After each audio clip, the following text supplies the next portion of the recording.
할렐루야.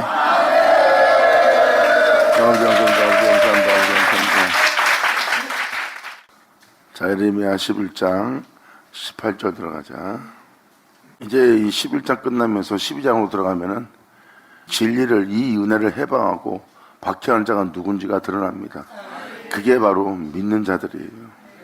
2000년 전 예수님 왔을 때도 가장 핍박이 심했던 자가 바로 믿는 자였어요. 그들의 믿음은 아브라함의 행사가 없는 믿음이에요. 예수님은 바로 그들을 향해서 너희가 아브라함의 자손이라 하면서 믿음의 자손이라 하면서 너희 행위는 아브라함의 행사를 행치 않는다는 겁니다. 2000년 전 예수님을 핍박한 자는 바로 믿는 자였습니다. 박해한 자, 넘겨준 자도, 그 예수를 판 자도, 그 예수를 해하고자 모의한 자도 바로 믿는 자예요. 그들의 영의 역사가, 그들의 성품 자체가 선자를 죽인 그 무덤을 쌓은 자들의 모습이에요. 예수는 바로 그들의 행사가 바로 그러한 형사라고 표현합니다. 아버지께서 끝없이 선자들에게 기름을 붓고 그 선자들을 보내어 그렇게 살고자 암탉이 날개 아래 모으고자 했는데도 끊임없이 핍박하고 박해하고 그들을 오게 가지고 죽인 자들이 바로 이러한 제사라고 보여준 것이 예수님의 모습이에요. 그런데 이 시대도 또 볼 거라고 표현합니다. 야곱의 자손 때도 이 박해자들, 예수를 찌른 자가 누군지를 너희가 보리라. 예수를 찌른 자를 본다는 것은 바로 예수를 죽이고자 해하고자 했던 죄악들을 보게 된다는 겁니다. 그것도 믿는 자들에 의해서. 믿는 자들이 그렇게 돌변한 것은 2000년 전 예수님을 통해서 보여줬어요. 그의 말씀을 믿지 않는 자, 그 진리의 말씀에 순종하지 않는 자, 그 진리의 말씀에 믿음 보이지 않는 자들이 바로 예수를 찌른 자들이에요. 하나님 말씀에 청종한 자는 예수님의 뒤를 따라 하나님 어린 양이 되는, 양의 우리에 들어가는 양떼가 됩니다. 아멘.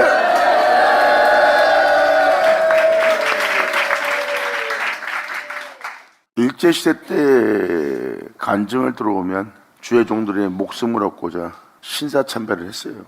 또 그 중에 지극히 적은 소수가 신사참배를 부인함으로 고문당하고 옥에가 치고 죽음을 당했고요.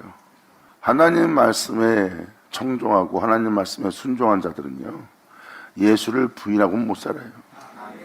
목숨보다 더 소중한 게 예수거든요. 아멘.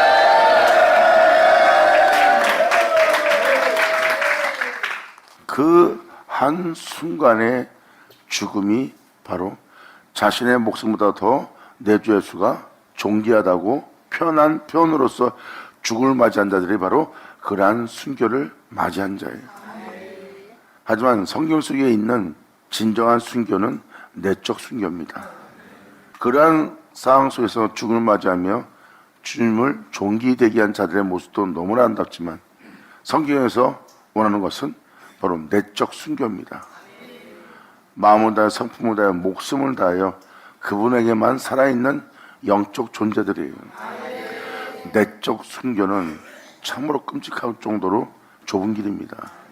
그러므로 그러한 죽음을 맞은 것이 귀하지 않다는 것이 아니라 굉장히 귀합니다.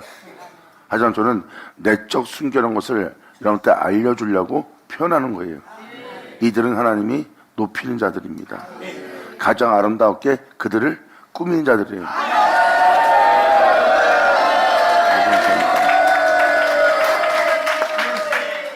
그랬을 때 그때 시대에 예수님을 존귀되게 하고자 자기 목숨을 아끼지 않고 예수를 시인함으로 죽음당한 자들의 모습을 보세요. 그들의 행위 자체가 내가 내 주 예수를 사랑하는 것과 내가 그의 가르친 대로 순종하는 것을 온 세상으로 알게 하리라. 내 온몸을 다하여 목숨을 다하여 내 성품을 다하여 내가 그분을 사랑하노라 하고 그들의 모습이 행함의 모습을 보여주잖아요. 그들의 행함은 예수를 시인하고 예수를 믿고 그 예수를 의지하고 그 예수의 뒤를 따르며 그 예수께 자신의 영혼을 부탁하는 그 한순간에 죽음을 맞이하는 그 영상태를 보세요. 방금 들은 대로 그들의 죽음이 이 말씀대로 된 것을 알리라. 할렐루야. 여러분들은 한순간에 죽음을 당한 것처럼 보이지만 영적으로는 그러한 진리대로 그가 죽음을 맞이하는 걸 보여주는 거예요. 그 죽음을 맞이하는 자를 보면 그분의 의로운 오른손이 그 영혼을 붙들고 있는 거예요. 붙들고 죽음을 당하는 그 영혼을 자세히 보세요. 자세히 보면 그 영혼은 거기서 주를 시인한 자들이에요. 주를 믿는 자였고 주를 의지하는 자예요. 그리고 주님께 자기 영혼을 부탁하는 자의 모습이에요. 그리고 그들은 주님을 사랑하는 자의 모습이고요. 그랬을 때 그들의 죽음을 볼 때 자세히 보세요. 아담이 창조될 때 주 예수로 창조되었어요. 하지만 아담은 죄악을 받아들여 영원한 기쁜 동산에서 쫓겨나 세상의 아름다움 속에서 사는 자가 되었어요. 하지만 예수를 믿고 죽음을 당한 자는 잘 보세요. 주 예수로 시작된 창조된 존재가 오직 그분을 존귀되게 하며 그분을 사랑하며 그분만의 나의 구주라 나의 신이라 하며 그분 외엔 다른 신을 섬기지 않는 죽음을 맞이하는 순교가 보이는 겁니다. 이것이 바로 주님을 시인하는 영혼들의 모습이에요. 하지만 이 주를 시인하지 않고 죽음을 맞이하는 자들을 보면 대부분 죄악을 받아들인 삶 속에서 죄중에 죽는 자가 돼 있어요. 이것이 바로 주님께서 그들을 구원코자 했던 놀라운 역사의 구원이에요. 하지만 마지막 때 마지막 날은 온전한 자가 나오게 할, 즉 주님과 연합된 자들이 나오게 할 혼인잔치가 일어납니다.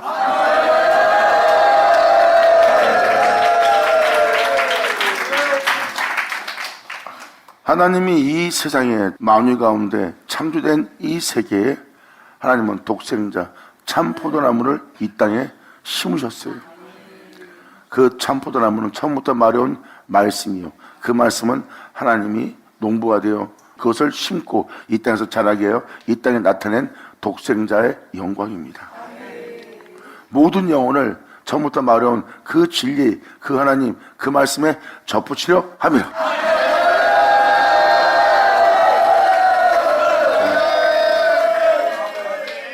하나님이 예수님의 모든 것이 된 것처럼 우리 영혼의 예수는 모든 것이 되게 하랍니다. 할렐루야!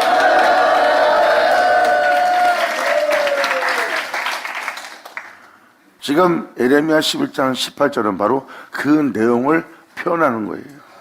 우리가 주님을 알게 되고 그 은혜를 알게 되고 우리가 그 은혜 속에 있게 되고 또한 주님은 그것을 알게 하고 또한 이 은혜 속에서 우리가 이 땅을 걸을 때 이 진리를 밝게 할 자, 이 진리에 따라 살고자 하는 자를 박멸하는 주 예수를 찌른 악한 영들과 살인자들을 목도하게 된다는 거예요.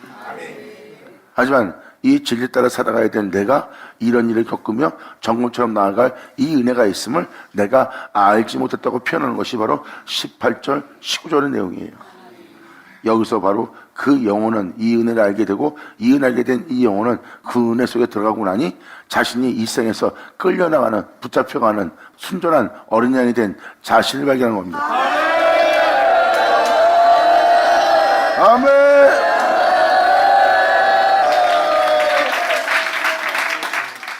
그래서 18절을 표현합니다. 여호와께서 내게 알게 하셨으므로 내가 그것을 알았나이다.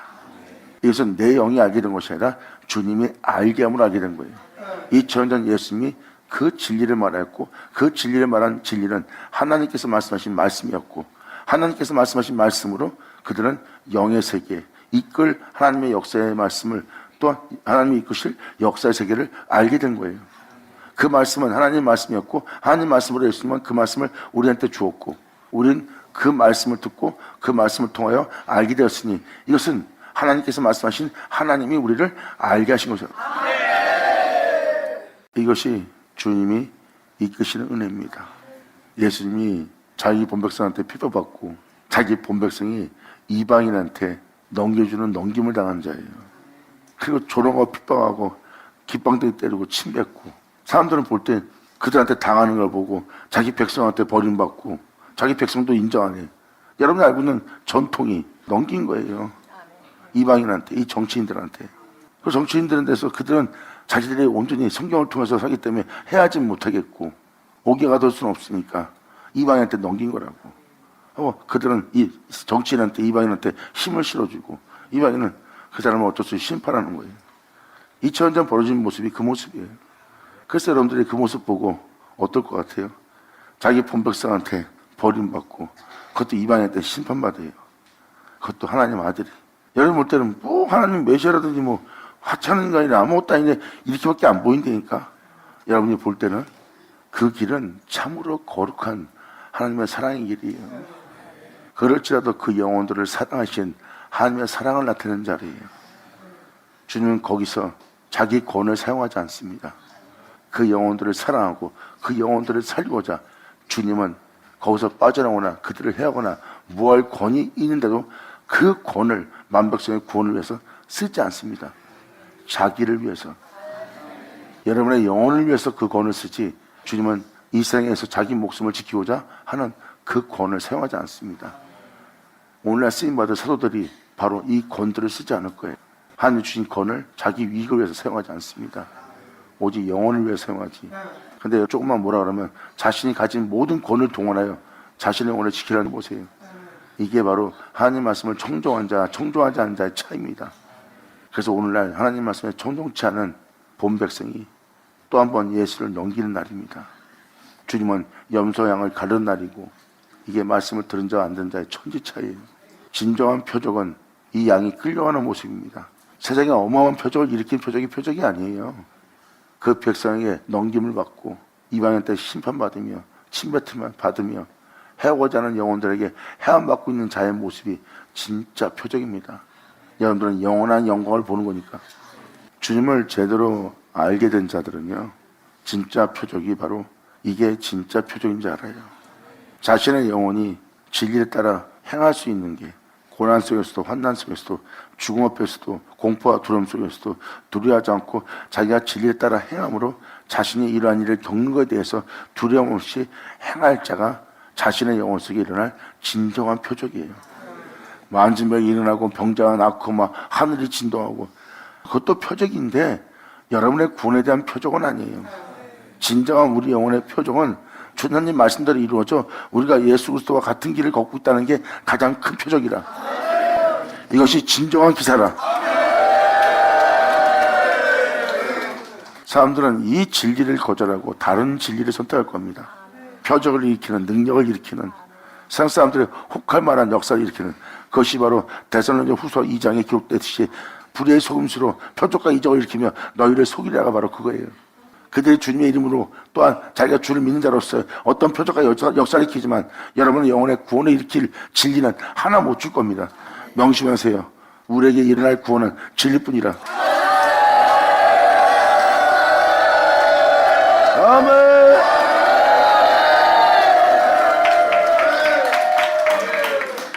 이제 염소 양이 갈라지는 게 보였죠? 2000년 전 본백성 땅에 와서 염소 양을 갈른 겁니다. 그때 갈라진 거는 말씀을 들은 자와 듣지 않는 자의 차이예요. 그리고 그 말씀에 믿음 보이는 자와 믿음 보이지 않는 자예요. 그들이 어떤 결과를 맞았는지 십자가에서 여러분한테 보여줬습니다.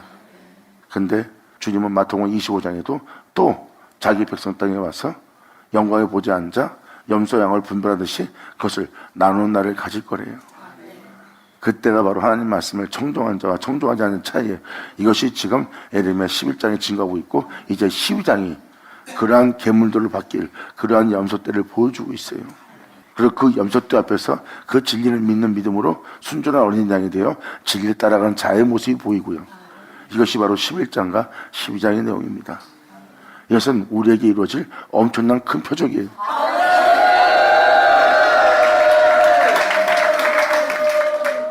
그들이 바로 하나님의 우편에 쓸, 하나님의 우편은 하나님의 오른손이고, 하나님의 오른손은 바로 하나님의 말씀이고, 그 말씀은 하나님의 오른손이에요. 그 말씀을 통해서 우편에 쓸 어린 양떼, 그 말씀이 바로 양의 우리에 들어가게 할 우리 양의 문이에요. 그 말씀은 구원의 말씀이고, 그 말씀은 진리고, 그 말씀은 처음부터 말해온 우리 구주 예수 그리스도입니다. 우리가 그 말씀을 받아들일 문지기가 되어 그 말씀을 통하여 우리가 순전한 어린 양이 되는 자들이에요. 이것이 바로 하나님 우편에 쓸 어린 양떼들이에요. 할렐루야! 그러면 우리의 모든 소망은 말씀에 있는 겁니다. 그래서 성경은 말씀을 증거하고 있어요. 그 말씀을 청종치 않으면 망하는 날입니다. 자신의 백성이 하나님 말씀을 청종치 않으면 누가 하나님 백성이었어요? 하나님 말씀에 청종한 자가 하나님의 백성이죠. 다른 일에 관심 갖고 다른 일에 길을 잃는다면 그들은 아마 양떼가 될 겁니다. 말씀을 온전히 청종치 못한 자는 하나님의 상속자 예수를 죽였어요. 그들은 영원한 상속자이신 그 예수님을 박멸하자 하고 총공격을 감행하는 것이 이 19절로 나옵니다. 근데 이 은혜 받은 자가 여기서 그 은혜를 내가 몰랐는데 그 은혜를 내가 알게 되었나이다 하고 고백하는 장면입니다. 자, 이제부터 읽어드리겠습니다. 그러므로 여호와께서 내게 이러한 내용들을 알게 하심으로 내가 그것을 알았나이다. 그래서 주님이 나를 알게 한 것이나이다. 그때 주님께서 그들의 행실들을, 그러한 행위들을 내게 보이셨나이다. 이 은혜 말씀에 청종하셨고 행하는 자들이 이 은혜에 따라 살고자 산자의 땅에 있는 나를 어떻게 되게 할 것인지를 벌써 그들이 행할 행실을 미리 보게 하는 주님을 만난 거예요. 예수님은 겟세마네 동에서 자신이 지금 어떻게 될 걸 미리 안 것처럼.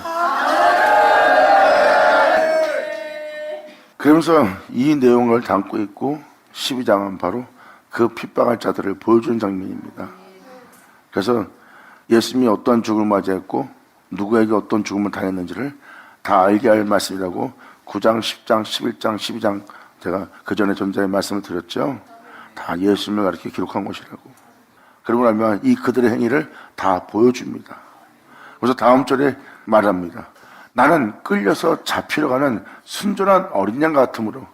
이렇게 예수님이 자신이 이렇게 끌려갈 것을 안 것처럼 이 내용을 지금 증거한자도 자기가 순전한 어린 양처럼 끌려갈 자신을 알아봅니다.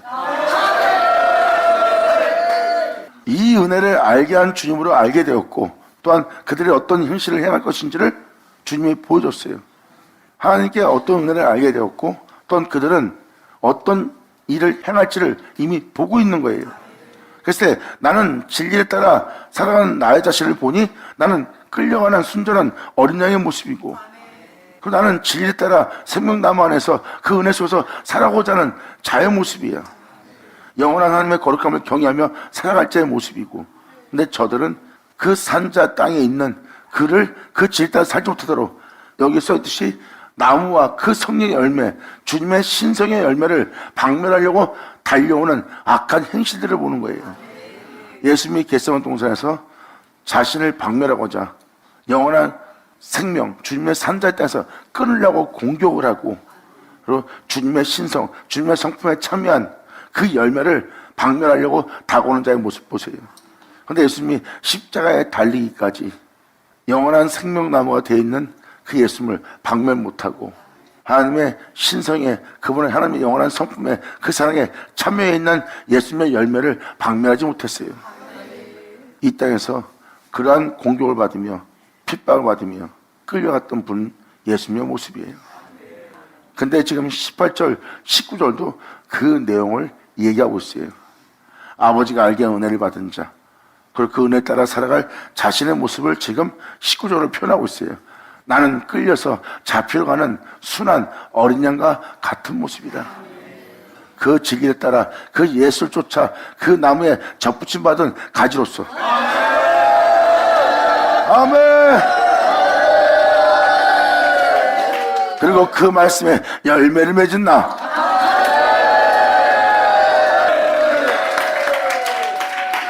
그 말씀의 과실은 그 말씀의 열매는 그 말씀의 영광이요 그 말씀의 생명이요 그 말씀의 길이요 그 말씀의 진리요 그 말씀의 생명이요 그 말씀의 아름다움입니다.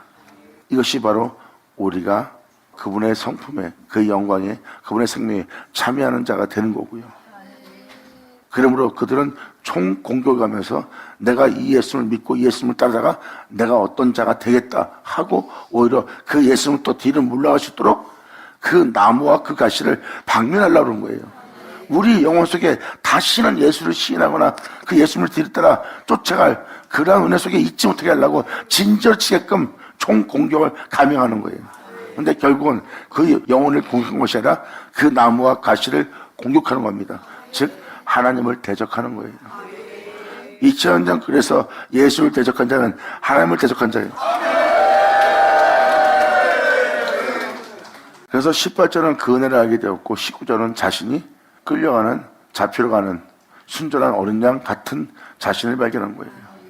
그래서 선지자의 말씀을 듣고 나면 주 예수와 같은 형상을 화하게 하는, 의에 거하게 하는, 그 죄악을 떠나 하나님의 거룩한 의를 따라 살게 할 자신의 모습을 발견해요. 그 모습은 그 말씀 우편에 쓸, 그 하나님이 역사하시는 그 말씀의 우편에 쓸 어린 양과 같은 모습이 되는 겁니다.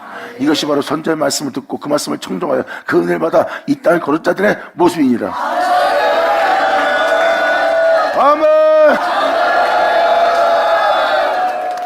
그러므로 나는 끌려서 잡히러 가는 순전한 어린 양과 같음으로, 자신이 어찌 될 걸 예수님이 알고 있었죠. 그리고 자신을 해할 자가 어떤 모습으로 올 것도 알고 있었고요. 그런데 지금 이 구절도 주님을 통해서 알게 된 겁니다. 그리고 자신이 끌려갈 순전한 어린 양의 모습이라는 거. 내가 주 예수와 같은 형상을 하였구나. 하나님의 거룩한 속에 살 수 없는 괴물 같은 내가 주 예수와 같은 형상을 하여 이제 이 죄원된 사는 것은 내가 아닌 예수를 살게 한 하나님의 큰 은혜에 대해서 감사하며 찬미하며 영광을 돌렸던 자가 바로 사도 바울이에요. 죽어 마땅한 나에게 주님의 큰 자비와 긍휼을 내게 보이심으로 나로 주님이 가신 그 영광의 길을 내 영혼 속에 허락하셨도다.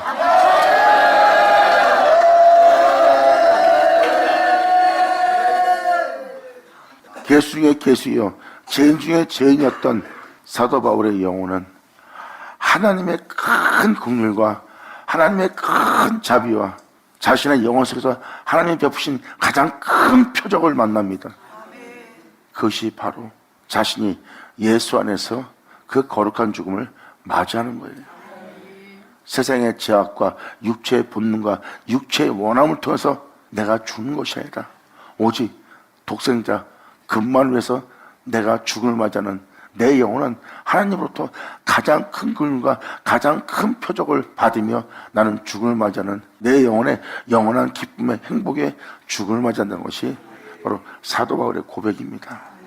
이것이 우리의 영혼에게 일어날 가장 큰 표적이에요. 내 몸이 그분의 흔적을 지인다는 것, 내 몸이 그분의 길에 서 있다는 것, 내 몸이 그분의 뒤를 따르고 있다는 것, 그리고 내가 어떠한 환경과 여건에 처할지라도 비와 창수와 바람이 불어도 이 세상에서 조롱과 비웃음을 당해도 끔찍함을 겪고도 많은 사람이 헛된 길을 가고 있다, 헛된 삶을 살고 있다, 모든 핍박과 조롱 속에서도 내가 자로나 우러나 치우치지 않고 수많은 미혹과 박해 속에서도 내가 진리를 따라 살아갈 수 있는 내 영혼의 모습, 주님의 뒤를 따를 수 있는 내 영혼의 모습, 하나님을 경외하고 하나님을 사랑하는 내 모습에 흔들림이 없는 나는 이 큰 표적을 내 영혼이 보았도다.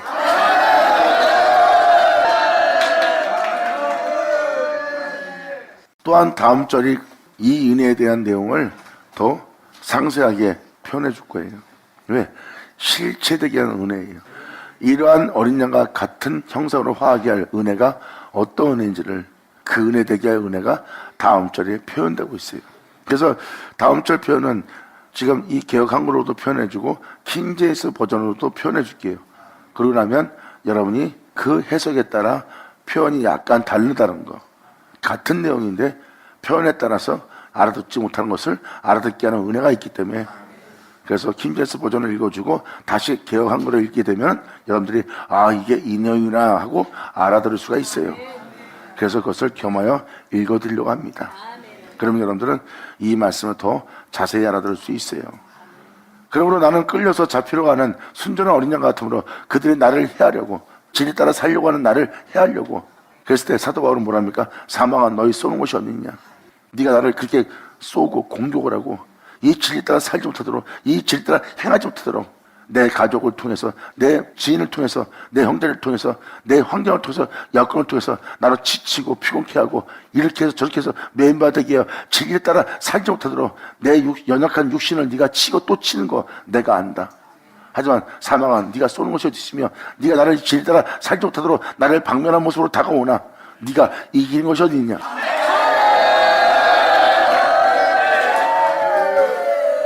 사도 바울의 이 멋진 고백은 바로 자로나무나 치지 않고 주님을 향한 믿음을 향해서 견고하여 흔들림 없는 진리를 따라 사는 자의 모습이에요.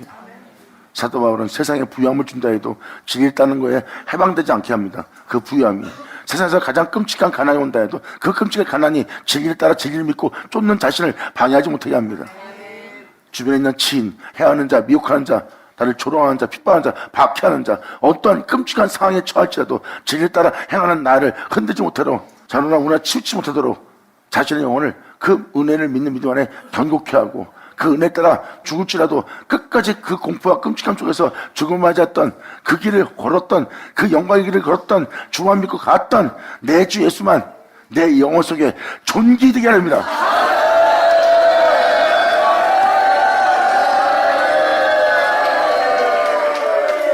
환경에 따라, 역경에 따라 흔들리며 자로나 우러나 치우치며, 가족 때문에, 자녀 때문에, 형제 때문에, 누구 때문에, 어떤 환경 때문에, 여건 때문에 핑계대며 질 따라 살지 못하는, 그 질 따라 행하지 못하는 연약한 나를 내 안에서 종기되게 하는 것이 아니라, 그런 상황에서 자로나 우러나 치우쳤고 질 따라 행하였던 내 주 예수만 내 안에 존귀되게 합니다.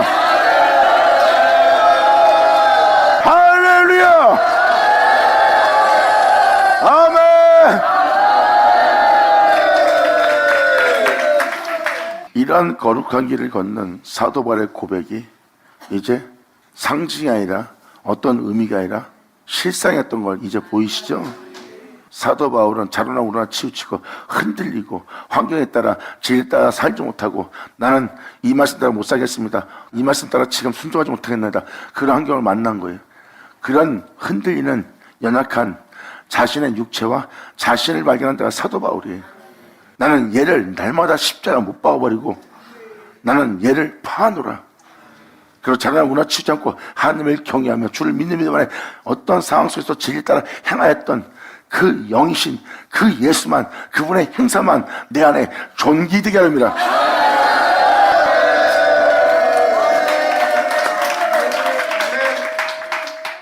이런 싸움이 사도 바울한테만 있었을까요? 사도 바울은 표현합니다. 예수 믿고 복음을 받는 자들아, 이 싸움은 너와 나에게 같은 싸움이라는 거예요.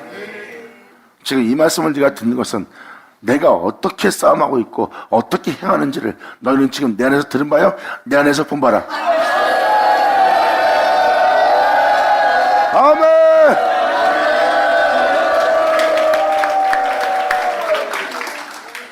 이것이 사도 바울이 치열한 영적 전쟁을 치러가며 결국은 자신 안에 자로나 우러나 치우칠 자신은 파하고, 그러한 자신은, 죄를 짓게 할 자신은 십자가 못 받고, 자로나 우러나 치우치지 않고 폭풍 가운데 그 길을 걸었던, 진리를 따랐던 예수만 존귀되게 한 자가 바로 사도 바울의 모습이에요. 복음을 믿고 주를 믿고 복음을 쫓아 행하는 자들에게 나와 같은 싸움이 있나니 너희가 이제 어떤 영싸움을 치러야 되는지를 너희는 내 안에서 들은 바요, 내 안에서 본 바라고 사도 바울은 표현합니다. 이렇게 진리를 따라 살아가고자 하는 자를 해하려고 그들은 꾀합니다. 그들은 그래서 모임을 가져요. 그 영혼을 쓰러뜨리려고. 그는 이 땅에 나그네가 되어 그 진리를 따라 사는 자는 거의 홀로 있어요. 같이 모이다가도 그런 일이 벌어지면 주변 사람도 다 도망갑니다. 예수님 주변 사람도 도망간 것처럼. 그래서 항상 진리를 믿고 주님을 따라 주님을 경외하는 자의 모습은 혼자 처한 자의 모습이에요. 그냥 마귀들이 다 같이 모여서 모의하죠. 죽이려고, 해하려고, 박멸하려고, 쓰러뜨리려고, 넘어뜨리려고. 어떻게? 영원한 말씀으로부터, 그 영원한 말씀의 열매로부터 떨어뜨리려는 거예요. 박멸시키려는 거예요. 이게 바로 지금 그 내용입니다. 나는 끌려서 잡히러 가는 순전한 어린 양과 같으므로 그들이 나를 해하려고 꾀하기를 우리가 그 나무와 그 과실을 함께 박멸하자. 주님이 기거할 수 없는 자가 되도록, 그 주님이 그곳에 머물 수 없도록, 그 주님이 그곳에 나타날 수 없도록 그 은혜의 나무와 그 성령의 열매를 함께, 그 영혼과 함께 그를 산자의 땅에서 끊어서 다시는 그 이름을 다시는 기억되지 못하게 하자는 거예요. 그래서 우리가 이렇게 주님 앞에서 주를 믿고도 우리 삶 속에 풍파가 있었는데 우리가 온전히 복음을 따라 그 진리를 따라 살지 못했던 자신의 영혼을 발견치 못한 거예요. 내가 이런 상황일수록 더욱더 진리를 따라 살아야 되고, 그러한 일이 나한테 벌어질 때는 바로 이 진리를 따라 살고자 하는 내 영혼을 박해하는, 그것이 바로 이러한 영적 상태인 것을 내가 알아봐야 되는데 내가 알지 못하였나이다.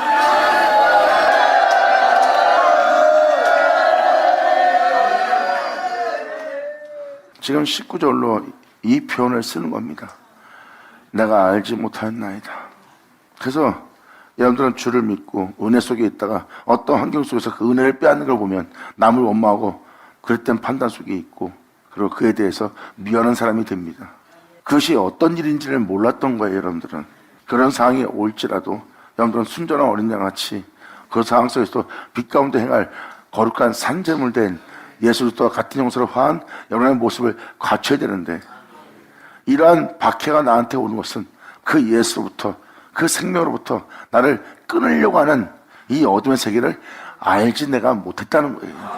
이게 지금 그 내용입니다. 나는 끌어서 잡혀가는 순전한 어린 양 같으므로 그들이 나를 해하려고 꾀하기를 우리가 그 나무와 가시를 함께 방면하자. 그를 산자의 땅에서 이 진리 따라 살지 못하도록 그 이름을 다시 기억되지 못하도록 하자 함을. 그래서 이 진리 따라 살지 못하도록 나를 해방하고 이 생명 말씀조차 살지 못하도록 어둠이 나를 쏘고 있고 나를 해하고 있는 건데 내가 그것을 알지 못했나이다. 근데 여호와가 나의 영원한 목자요 그러면 나는 내 영혼은 부족함이 없다. 그분께서 나를 푼천에 뉘우시고 실만한 물가를 인도하며 나로 영원한 축복과 안식 속에서 평안 속에서 진리에 따라 행할 수 있도록 주님이 나를 실만한 물가로 인도하고도다. 이 은혜는 내 영혼을 소생시키시며 자기 이름을 위해서 의에 거하게 한다는 거예요. 의의 길로 인도한다는 것은 바로 죄악의 땅에서 의의 길로 인도하는 것은 사람의 의로운 행실이 아니에요. 사람의 의로운 행실은 사도 바울이 표현했잖아. 죄를 더 심히 제되게 한다고. 인간의 의로움은 죄를 더 심히 제되게 한대요. 하나님의 의는 지형같이 붉은 죄라도 다 용서하고 사랑하게 하는 의고. 그래서 주님은 내 영혼을 소생시킨 것이 자신의 이름을 위해서 의의 길로 인도하기 위해서 주님은 그 영혼을 소생시키는 거예요. 그러므로 주님은 사망의 음침한 골짜기로 그 영혼을 끌고 갑니다. 방금 진리 따라 살고자 순전한 어린 양 같은 내 영혼을 박멸하고자 나를 해하라고 꾀하는 악한 세계가 있는 거예요. 주님은 이 진리에 따라 행하게 하려고 그 어두운 세계를 지나갑니다. 사망의 음침한 골짜기를. 끊임없이 그런 상황에서 진리에 따라 행할 수 있도록 자존감나 치우치지 않고 오직 예수만 존귀되게 하며 예수만 뒤를 따를 수 있도록 사망의 음침한 골짜기로 나를 끌고 가는 주님 만난 자가 바로 다윗입니다. 그리고 진리 따라 살지 못하게 하는 박멸하고자 해하고자 꾀하는 그 영혼 앞에서 내 영혼에 은혜를 부어주는 거예요. 그것도 나를 죽게 할 그 원수의 목전에 더욱더 거룩한 존재로서 이 땅을 걸 수 있도록 내 자신 넘치도록 하나님은 부어주신도다.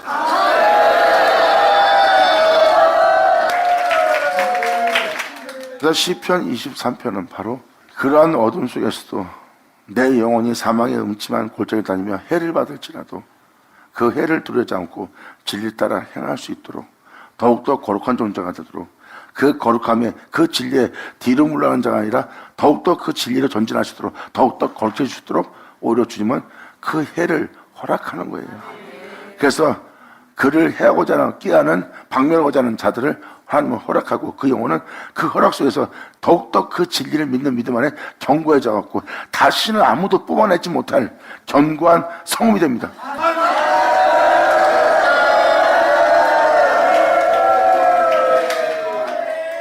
그러므로 진리 따라 살고자 하는 나를 이렇게 박멸하고자 하는 이런 것을 내가 알지 못한나이다 하고 표현합니다.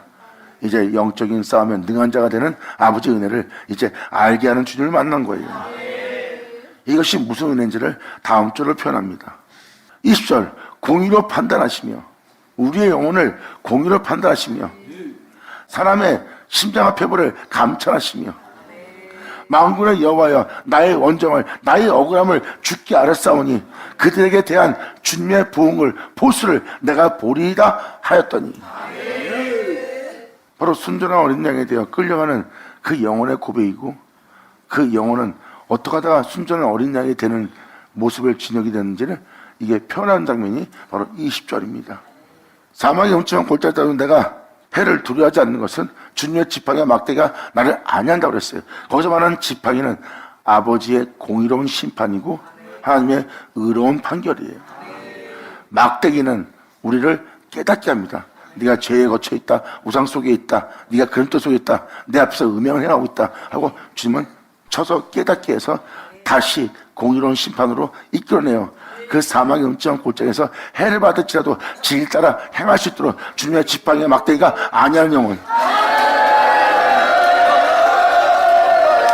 아멘.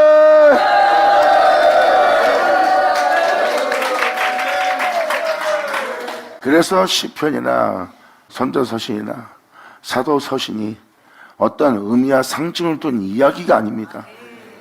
바로 그 영혼에게 일어난 실상의 진실을 기록해 놓은 거예요. 그건 의미가 아니에요. 이렇더라 저렇다는 그냥 막연한 의미가 아니라 그 영혼 속에 실질적으로 일어난 영적인 실상입니다. 그리고 여호와가 목자가 되고 나서 다윗에게 일어난 사건이 바로 23편의 사건이에요. 이렇게 하나님은 그 영혼을 그 해 가운데서도 주님의 지팡이 막대기가 아니하면서 그 영혼을 이끌어내는 거예요. 그리고 그 영혼을 죽게 할, 질 따라 살지 못하게 할 그 마귀 앞에서, 원수 앞에서 주님은 그에게 은혜가 넘처럼, 그 자기 넘처럼 원수의 목전에 상을 베푸는 거예요. 원수가 더욱더 어둠 속을 떠밀면 더욱더 그 어둠 속에서 선한 일을 할 수 있도록, 그 어둠 속에서 빛 가운데 갈 수 있도록 주님은 그에게 상을 베풀어요. 더욱더 빛이 되도록, 더욱더 영원해지도록, 더욱더 우러지도록. 바로 여호와가 목자가 되므로 그 영혼에 부족함이 없는 은혜이라. 아멘.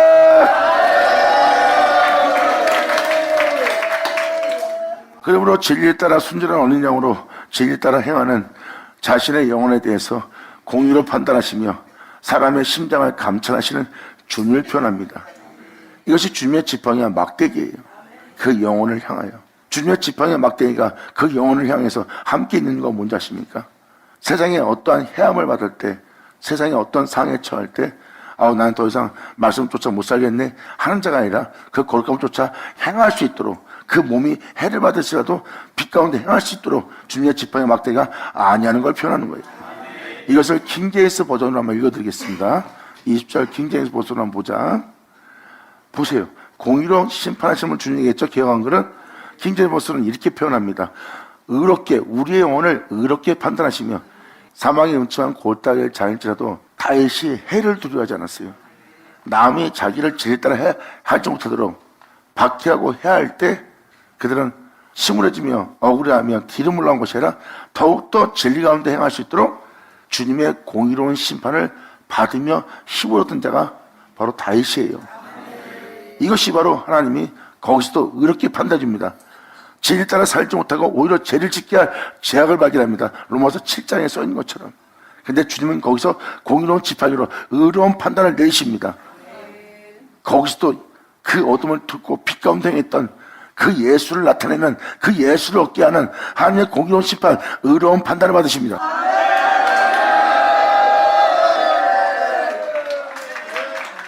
이게 바로 주님의 지팡이와 막대기 나라는 아니나이다. 의롭게 판단하시는 주님을 표현하는 거예요.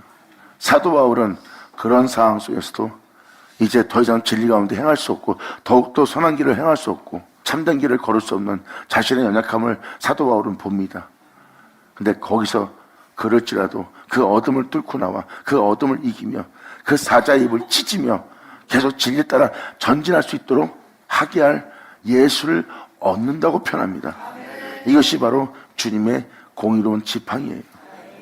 그러므로 킹제임스 버전으로 이 20절을 표현한 표현을 잘 보세요. 의롭게 주님이 판단한다는 거예요.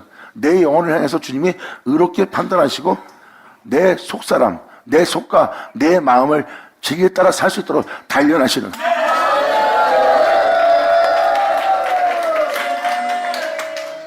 그래서 이런 경우죠. 여기 같이 있으니까 아무 일 없어요. 주님 사랑합니다 하고 다녀요. 근데 이만한 일로 집안에 어떤 일이 생기니까 바로 진리에 따라 사는 모습을 안 하는 거예요. 그래서 진리에 따라 살려고 그러니까 힘들어합니다. 그때 깨닫게 하는 거예요. 이렇게 판단해서 거기서 통과해야지, 여기서 이렇게 해야지. 그런데 그걸 받아들이지 않고 그냥 귀로 듣고 그냥 한 귀로 흘려버립니다. 예수를 얻어야 될 자리에서. 그래서 주님을 내어주지 않는다고 이사역자가 표현하게 봅니다. 결국은 그런 사람은 어떤 환경과 가족과 지인과 자기 친척과 집안일인가 어떤 일이 벌어지면 멈춰버립니다. 거기서는 자기들이 더 이상 진리 따라 행할 수 없는 행위가 되어버리는 거예요. 이게 바로 거기서 예수를 얻는 의로운 판단을 받아야 되는데 그걸 받지 않습니다. 그러면서 그걸 통과하면서까지 아버지 말씀을 쫓아 행할 수 있는 거룩한 은혜, 신인 성이신 주님의 성품에 참여한 자가 되어야 되는데 그런 마음에 참여한 자가 되지 못하고 거기에 머무는 자가 되는 겁니다.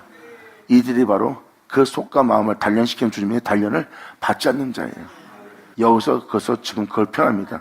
그래서 개혁한 것은 공의로 판단하시며 그리고 사람의 심장을 감찰하신대. 하나님이 여러분의 심장을 감찰하는 건 뭐예요? 흔들리고 다른 누나 치우치고 그 은혜 따라 살지 못하는 마음을 감찰할 거래요. 감찰해서 그 마음이 그런 와중에도 흔들림 없이 진리 따라 행할 수 있도록 단련하려 합니다. 똑같죠? 할렐루야! 그래서 여러분들이 깨달아야 될 것은 그냥 말씀을 들으면 그게 말씀이지만 한 절 한 절 잘 묵상하고 들으시면 이것은 실체되게 하는 그 영혼을 실체되게 하는 그 은혜 속에 사실이 되게 하는 은혜인 걸 깨달을 수가 있어요. 그래서 개혁한 글은 공의롭게 판단하시며 사람의 심장을 감찰할 거래요. 이 내용을 보면 단련시키는 것처럼 보이지 않아요. 근데 하나님이 왜 공의로 판단하며 사람의 심장을 감찰할까요? 그의 마음이 진리 따라 사는 온전한 마음이 아니기 때문에 주님은 속사람을 감찰하는 거예요. 하나님이 판단하시는 의로운 판단에 공의로운 판단에 행할 수 있도록 단련시키려고. 그래서 그 진리에 따라 끌려가는 잡혀가는 순전한 어린 양이 되면서 두려움 없이 나아갈 수 있는 것은 하나님이 그 심장을 단련시키는 것이라.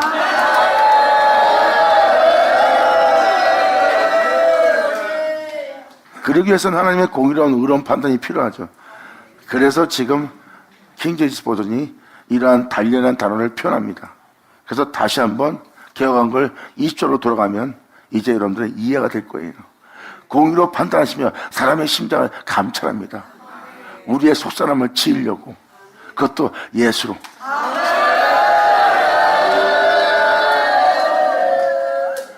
예수님은 폭풍 속으로 그리고 사자 입으로 들어가신 분이에요. 사자는 이 진리 따라 살지 못하는 세계예요. 이 세상은 절대 사람의 진리 따라 살지 못하게 공격을 합니다. 왜? 진리가 세워지길 원치 않는 제약이 주장하는 세상 주관자들이니까요. 세상 주관들은 이 땅에 진리가 세워지는 걸 원하지 않습니다. 그래서 진리를 박멸시키고자 하는 자들을 모시고 그 진리를 따르는 자는 다 해버립니다. 왜? 하나님의 산업을 잊지 못하게 하기 위해서 자기들이 계속 이 세계를 지배하려고 하나님의 산업을 잃지 않는 쪽처럼 그들은 총 공격을 감행하는 거예요. 그런데 우리 예수님은 그 사자 입을 찢고 올라갑니다.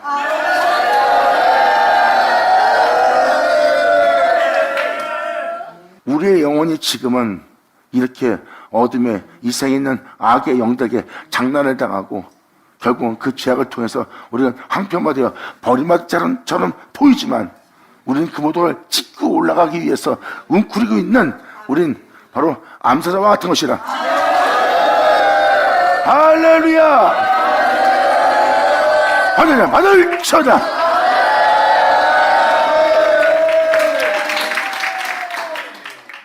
그래서 우리의 심장을 감찰하는 거예요. 우리의 속사람을 견고케 하려고, 단련시키려고. 그래서 속사람을 짓는다고 주님은 편하잖아요.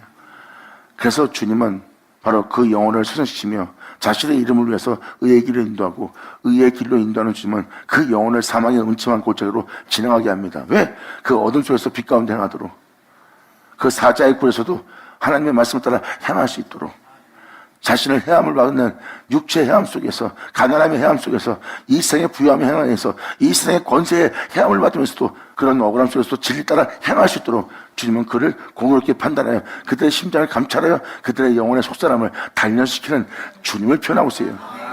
이것이 바로 사망의 음침한 골짜기 단처도 내가 해를 두려워하지 않는 것은 주님의 지팡이 막대기는 나를 아니하여 원수 목전의 상을 베풀어 나를 진리 가운데 경고히 세워 여호와 집에 거기 할 아버지의 인자이니라. 이것이 시편 23편에 여호와가 나의 목자가 되어 내 영혼은 부족함이 없다는 그 놀라운 큰 표적과 놀라운 그 은혜를 받은 자의 고백이 사실인 것을 깨달아야 돼요. 할렐루야! 아멘!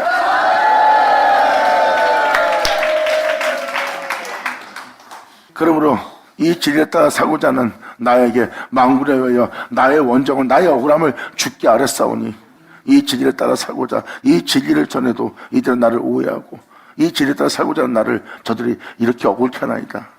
그러므로 내가 나의 억울함을 주께 아뢰사오니 그들에게 대한 주의 보수를 내가 보리다 하였더니 여호와께서 아나돗 사람들에게, 아나돗은 바로 응답이란 뜻입니다. 응답하셨도다. 하나님이 응답하셨도다 하는 단어도 되고요, 응답이란 뜻도 됩니다. 2000년 전 예수님을 핍박하고 죽인 자들 보세요. 하나님이 그렇게 하랬다고 하는 자들이, 이게 바로 아나돗 사람들의 특징입니다. 그들은 그렇게 할 수 있는 자신이 응답받은 자들이에요.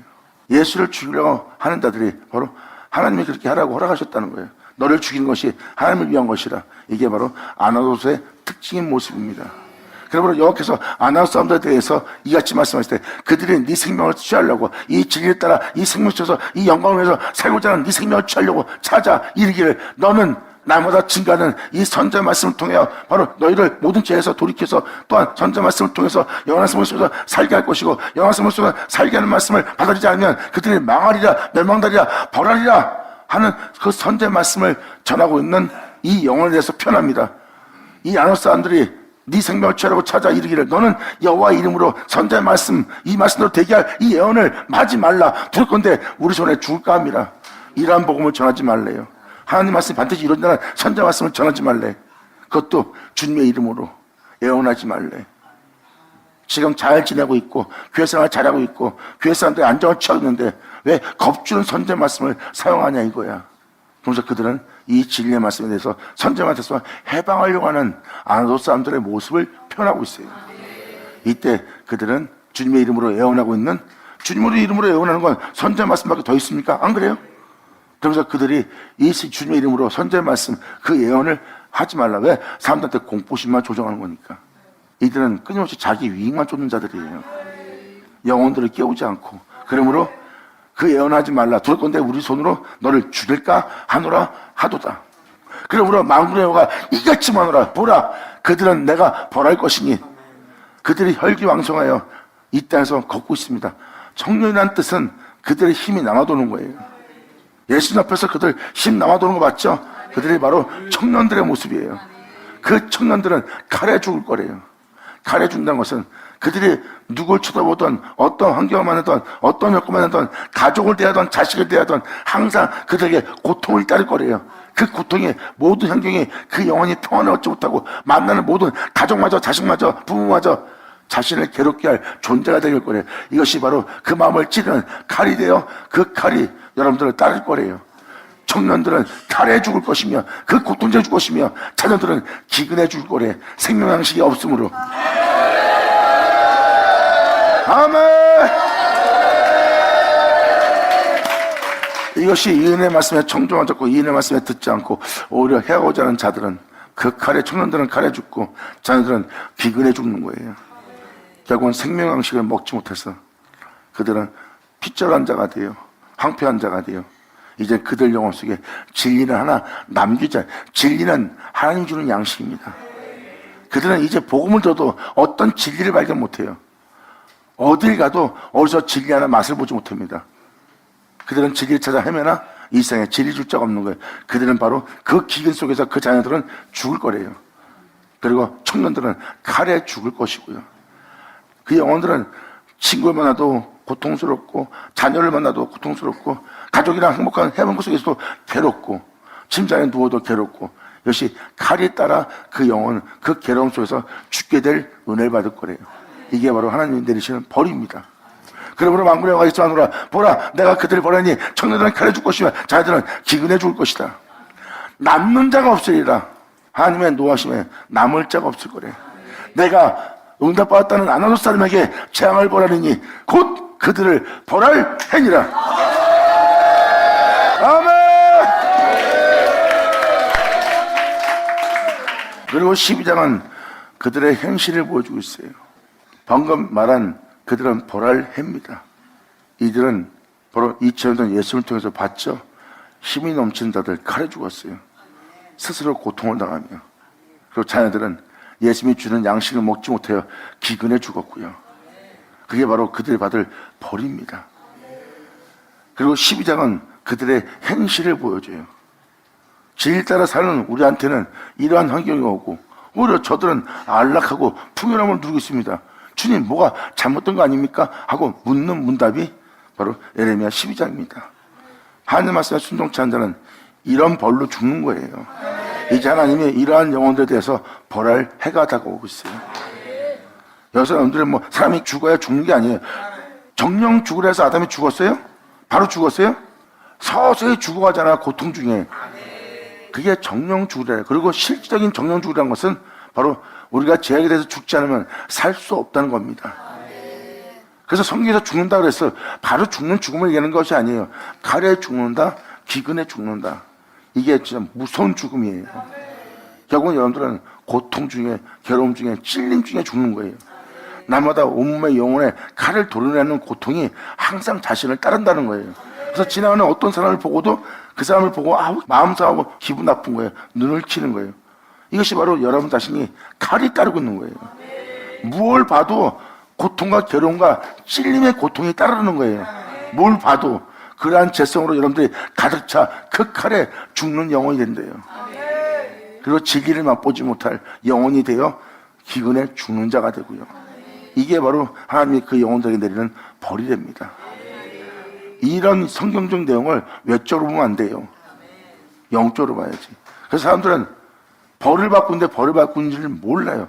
그래서 주님 말씀하잖아. 멸망이 응하여 멸망을 당하는데도 그들은 자기가 멸망당하는지도 알지 못하고 죽으리라. 깨달자 깨달을 찾아. 자, 감사합니다. 아멘.